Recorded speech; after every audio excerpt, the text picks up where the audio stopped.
విశాఖలో హుద్హుద్ తుఫాను బాధితులకు వైఎస్ఆర్సీపీ హయాంలో అప్పటి ముఖ్యమంత్రి వైఎస్ జగన్మోహన్ రెడ్డి 350 ఇళ్లు నిర్మించి అందజేశారు. అయితే కూటమి ప్రభుత్వం అధికారంలోకి వచ్చాక ఆ ఇళ్లలో ఉంటున్న వారికి కష్టాలు మొదలయ్యాయి.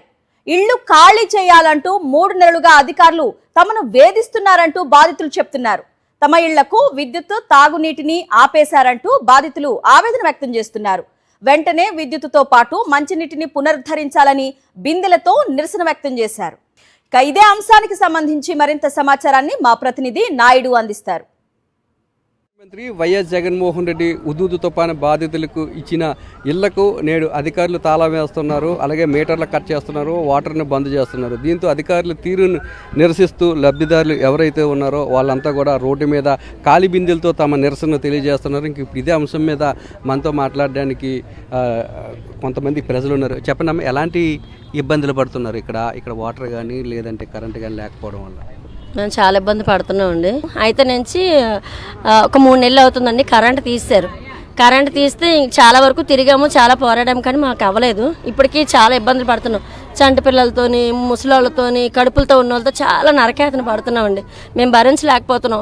మాటకి ఎంక్వైరీ పేర్ల మీద హౌసింగ్ డిపార్ట్మెంట్ నుంచి ఒకరు, కరెంటు వాళ్ళు, పోలీసులు, మా ఇల్లులు మాత్రం అసలు ఎంత నోటెడ్ అయిపోయింటే అంత నోటెడ్ అయిపోయి అంత ఘోరంగా ఉంది పరిస్థితి ఇక్కడ. దాంతోపాటు ఇక్కడ నుంచి 4 రోజులు బట్టి నీళ్ళు లేవు. నీళ్ళకి చాలా సఫర్ అవుతుందండి. ఒక్కొక్కరు స్నానాలు చేసి 3 రోజులు 4 రోజులు అవుతుంది.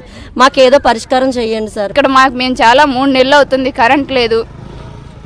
ఈరోజు ప్రజలంతా కూడా బిందెలు పట్టుకొని రోడ్ల మీద కూర్చొని చంటి పిల్లలను వదిలేసి మేము పనులు మానేసి ఈరోజు ఒక మనిషి కూలికి వెళ్లకుండా ఉన్నదంటే ఒక 500, 600, 300 తను నష్టపోయినట్టే కదండి.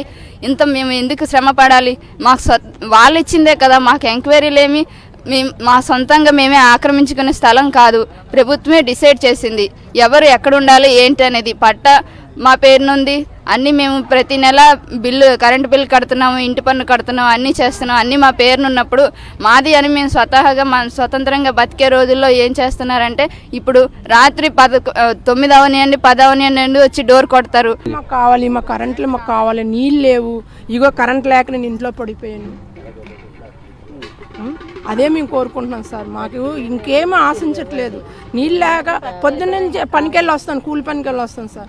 కూలి చేసుకుని ఇంటికి వచ్చేటప్పటికి ఇలాగెళ్ళి అలాగా చీకట్లోనే పడిపోయాం.